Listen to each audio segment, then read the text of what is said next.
The time by Sagicor is 7 o'clock.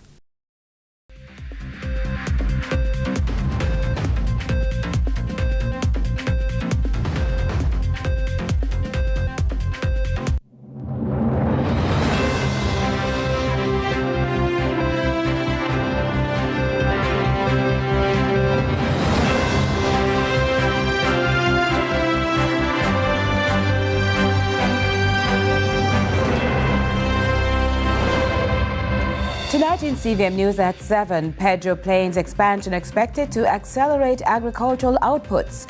Port Royal added to UNESCO World Heritage List. No politics with road works. While in sports, West Indies versus Australia under lights at Sabina Park.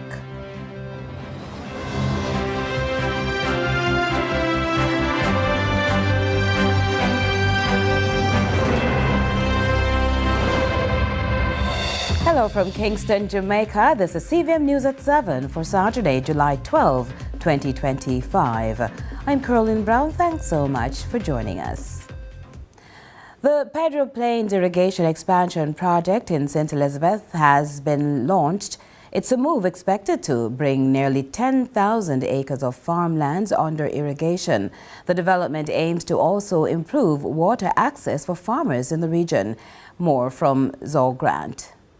The new Pedro Plains irrigation expansion, according to the Prime Minister Dr. Andrew Holness, will bring approximately 4,000 hectares of land under irrigation. The project is expected to impact as many as 6,000 farmers and households, making it a critical move toward enhancing agricultural productivity and national food security.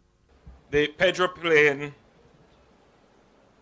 irrigation expansion project will bring 4,000 hectares of land, some of Jamaica's most fertile land, under irrigation. It will benefit up to 6,000 farmers and households. The Prime Minister also acknowledged the historic significance of the moment, noting that the expansion reflects a vision first articulated by former Prime Minister Michael Manley. He described the project as a continuation of the country's long-standing ambition to transform Pedro Plains into a hub for systematic agricultural production. It is reputed that none other than our great former Prime Minister Michael Manley announced this project, announced the intention to irrigate these lands. And that speaks to the long-abiding dream and aspiration that these lands would be brought into systematic agricultural production. And I'm sure everyone here who is a farmer agrees with that. This is what we would want. Holness further pointed out that a smaller irrigation initiative implemented under the previous opposition administration brought water to 470 acres and it benefited little under 100 farmers. They did a project which sought to irrigate about 470 acres of land, and a number of farmers, but nothing in the hundreds, would have benefited. St. Elizabeth's Southwestern Member of Parliament and Agriculture Minister Floyd Green emphasized the scale of the initiative, calling it the largest irrigation scheme ever launched in the Caribbean. The Pedro Plains irrigation scheme, once it is completed, will not just be the biggest ever in Jamaica. It will not just be one of the biggest projects ever embarked on across any ministry. It will be the biggest ever in the Caribbean. But when we come to launch a project and to break ground, I want people to appreciate that this is not the start of the project. We would have had to done significant work for us to get to this stage that we can formally launch and break ground for this project. He added that the government faced the challenge of securing resources to carry out feasibility studies. However, the government and people of France rendered assistance. So we had spent decades talking about it, but we had done absolutely nothing about it. And the first step that we had to take is to check if it is feasible. In other words, does it make sense? Can you really do it? Can you take water from the Black River? Does the Black River have enough water? Can you bring it to Pedro Plains, and can it work? And in those days, in the early 2016, 2017, as you know, as we were balancing the budget, and I was wondering where would we get the resources to start the work, to do the feasibility study, the government and the people of France said they would provide some support.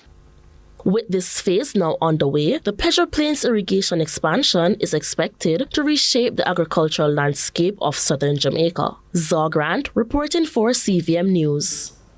Jamaica has another entrant to the UNESCO World Heritage List with the official addition of Port Royal during the 47th session of the World Heritage Committee. The UNESCO World Heritage List is a directory of cultural and natural sites around the world deemed to be, or rather to have, outstanding universal value.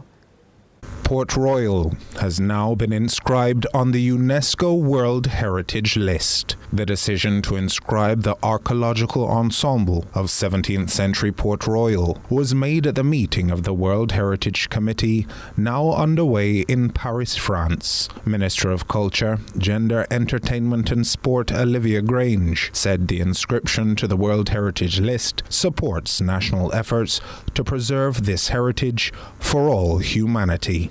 Greetings from Port Royal, here in Jamaica, the newest World Heritage Site.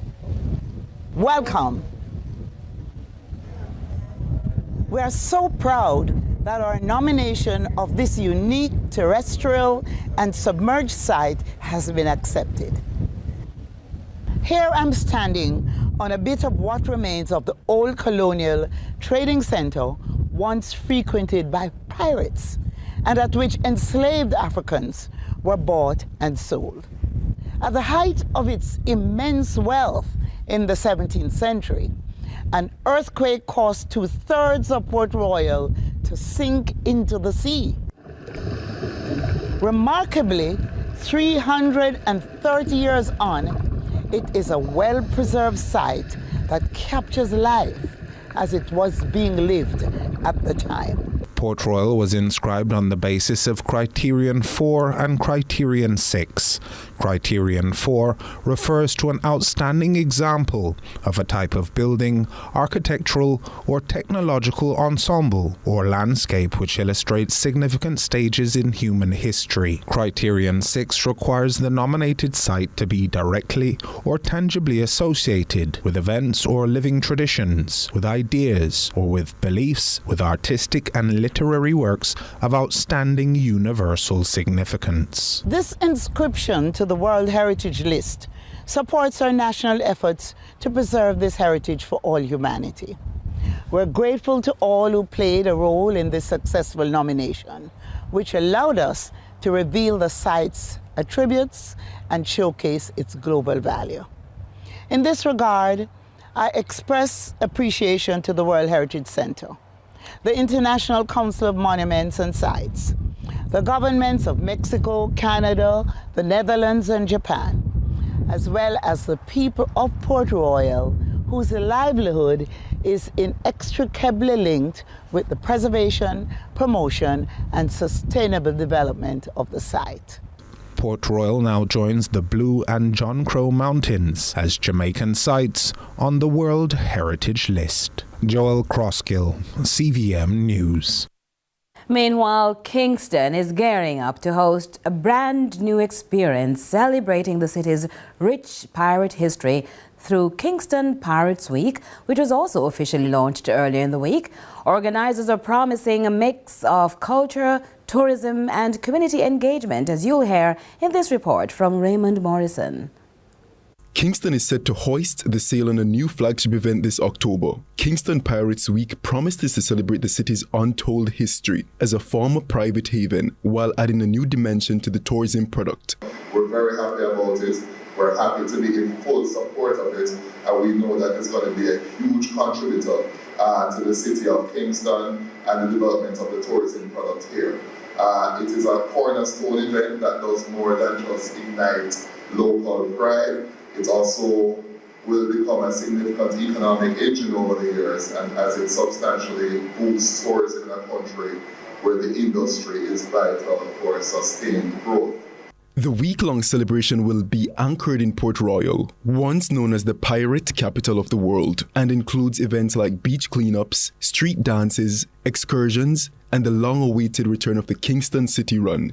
The festival will culminate with the Port Royal Pirates and Seafood Festival on November 2nd, held at the Port Royal Cruise Ship Pier. Costume is required. The spectacular seafood celebration, the spectacular seaside celebration will feature gourmet seafood, live entertainment, craft markets, parrot invasion, and an interactive parrot entertainment for the whole family. It will be a fully immersive parrot experience combining live-action adventure, humor, family fun, leaving lasting memories long after the festival ends. It's a celebration.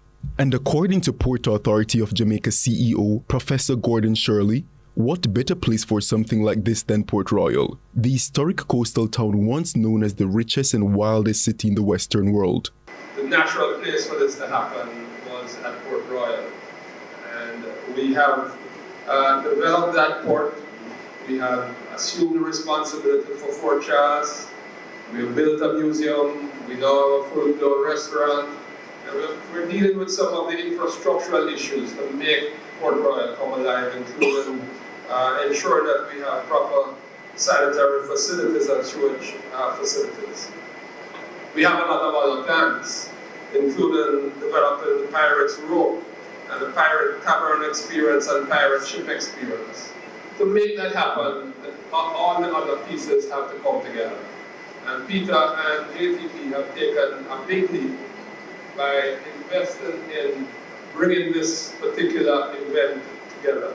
The event is co-led by Peter Shakir and Joan Paxton and has already attracted a slew of sponsors. The festivities set to begin in October, Kingston Pirates Week is already making waves as a one-of-a-kind experience that blends history, adventure, and tourism. Raymond Morrison, CVM News. The opposition leader Mark Golding has urged the leadership of the Jamaica Agricultural Society and its members to preserve Jamaica's powerful brand despite mounting challenges being faced both domestically and on the international stage. As we hear in this report, he took the opportunity to highlight the plans for the agriculture sector if his party forms the next government. Mark Golding, speaking at the 130th Annual General Meeting of the JAS, was keen on pointing out some of the challenges and needs of the agricultural sector. We have some policy proposals, including the establishment of an Agricultural Development Fund, a dedicated fund of resources to support farmers. We want to expand economic zones to encourage agriculture-based special economic zones to provide a very tax attractive regime for investment in agriculture. The development fund will provide resources through the PC banks, extend credit more easily to farmers who need resources to purchase their inputs, prepare their land and get going with production. Mr. Golding, mindful that the sector was hard hit by various weather systems, pointed to the resilience of all those who play vital roles in the industry. Farm roads need further attention, irrigation systems, storage facilities. The number I've heard is that 30% of Jamaican produce is lost in post-harvest losses. That's a very high number, and that's a huge cost to farmers. We need to provide farmers with the support and the systems that can reduce those post-harvest losses so that that money, instead of becoming a loss, becomes income and you make money from it. So I can assure you that I see the central importance of farming, of agriculture, of linkages with the tourism sector, linkages with other services in the society, restaurants and so on, building the markets for our farmers and supporting our farmers with the inputs that they need. And, you know, I'm just happy that the JS seems to be re-emerging as a powerful force for representing the interests of farmers and that can help to move the Jamaican economy forward in the real sector, which is where... The opposition leader applauded the efforts of farmers, adding they are the backbone of the rural economies of Jamaica. I see the central importance of farming, of agriculture, of linkages with the tourism sector, linkages with other services in the society, restaurants and so on, building the markets for our farmers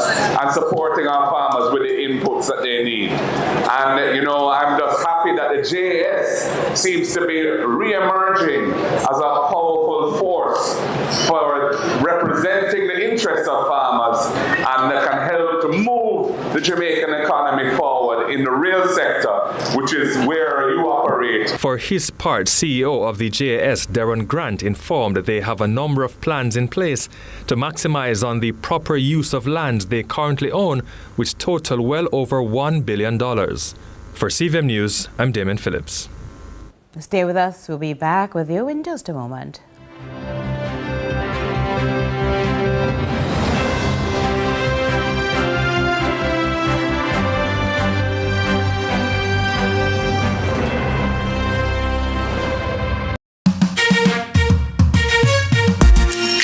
Hey everybody, I'm Yendi, and this is Odyssey with Yendi.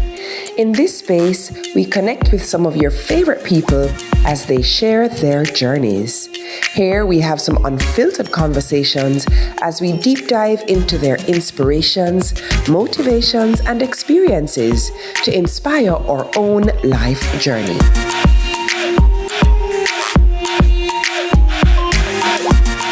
Odyssey with Yendi, brought to you by Grace and Singer.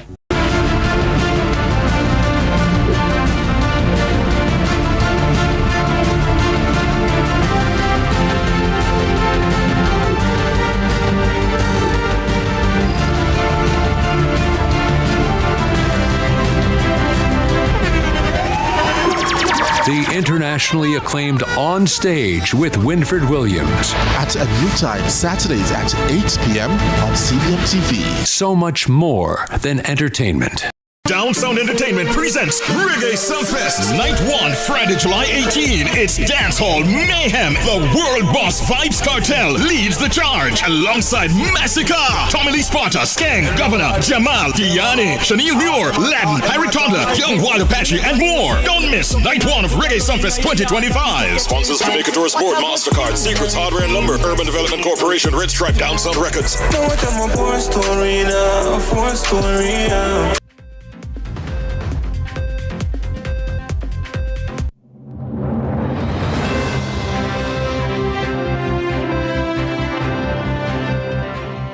Thanks for staying with us. Let's take a quick look at some of the things happening online.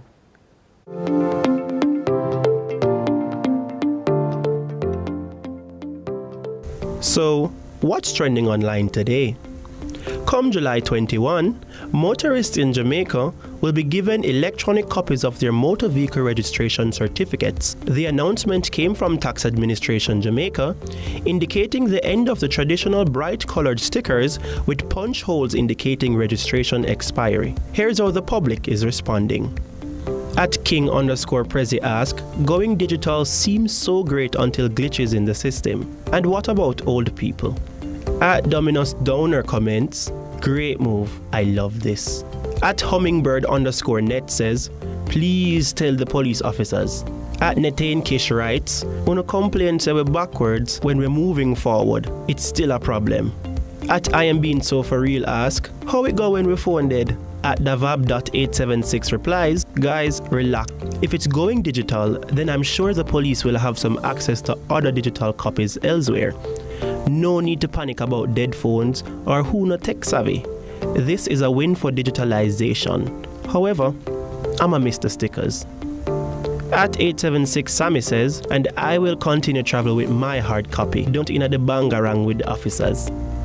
And that's what's trending online today. Continue to share your thoughts with us on X at CVM TV and CVM_television on Instagram and Facebook. I'm Raheem White. And we go now to regional and international news.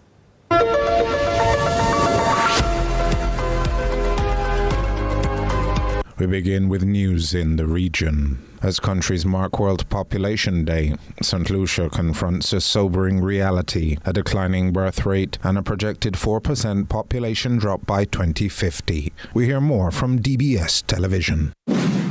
According to data from the World Bank, St. Lucia's birth rate for 2023 was 11.26%. This is a 1.36% decline from 2022.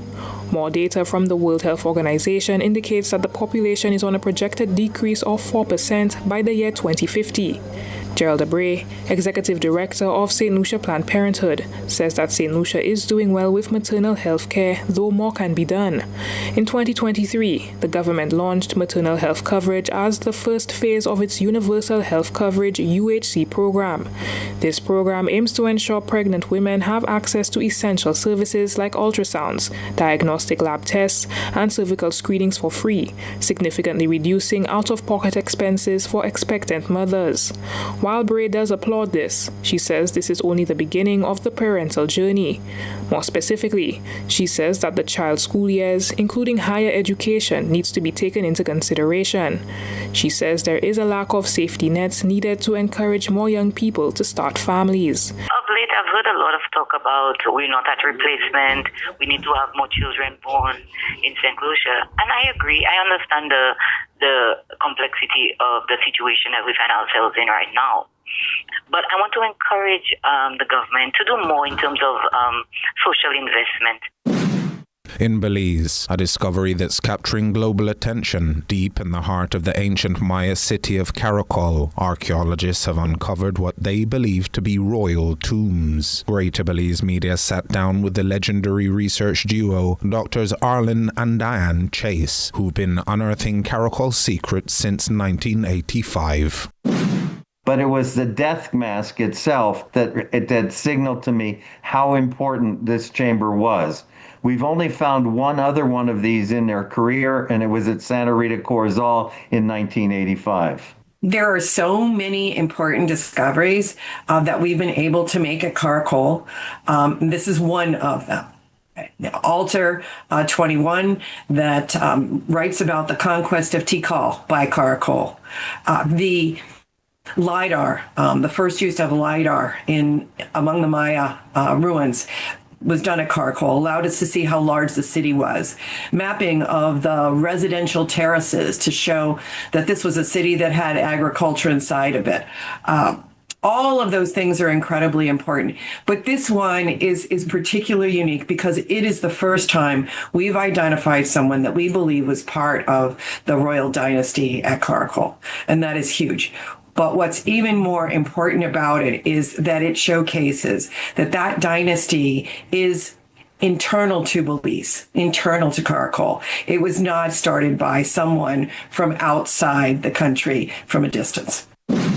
And in international news, a preliminary investigation into last month's Air India crash, which killed 260 people, has revealed that the fuel cut-off switches in the cockpit were flipped to the off position shortly before the plane went down. The Boeing 787 crashed into a building after losing power mid-flight. Investigators are focusing on why these switches were activated and if it was accidental or a technical fault. More from Al Jazeera. As Air India's flight lifted off for London from Ahmedabad on June the 12th, two fuel cut-off switches flipped almost simultaneously. A few seconds later, one pilot asked, "Why did you cut off the fuel?" The other replied, "I did not." A preliminary report into the crash also suggests the fuel was switched back on, but it was too late. The Boeing 787 crashed just beyond the runway. All but one of the 242 people on board were killed, along with 19 others on the ground. Who said what in the cockpit isn't identified in this report. Experts have said a pilot would not be able to accidentally move both fuel switches. It is a real puzzle. If we assume that the pilot who said he did not move them actually did not, then we have a very peculiar technical problem in as much as the switches must have moved on their own and in sequence, one and then two. This seems so unlikely as to be near impossible. And that's it for regional and international news.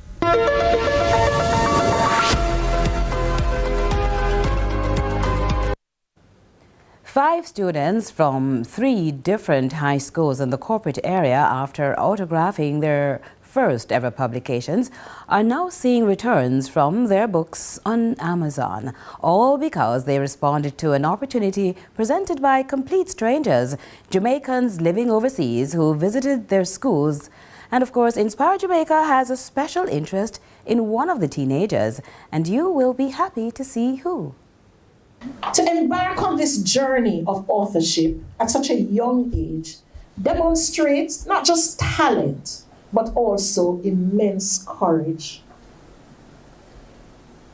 It demonstrates dedication and a powerful embrace of your creative abilities. A sound endorsement from the Deputy Chief Education Officer in the Ministry of Education, Winnie Berry, on behalf of the Minister of Education herself, Dana Morris Dixon. Each of you has taken the generous opportunity offered by the Giving Pot Foundation, and guess what? You've penciled it. You've turned it into reality. Among the country's first student authors under this banner is Inspire Jamaica's Alana Tiana Johnson. Now, you may remember when we first introduced her, she was still attending the basic school at her church in the St. Catherine community where she lives. The camera. Action. Sometime I tell her, you have just one time she see. Surprisingly, as soon as it's lunchtime, she said, "Teacher, it's lunchtime." Even before any movement, she knows it is lunchtime. It's the gusty style and spunk of this child that make it all the more complex in trying to decide how much Alana Johnson can really see. Even though she sometimes comes up blank, the way she struts across the grounds of the Gordon Penn Apostolic Basic School makes you do a double take.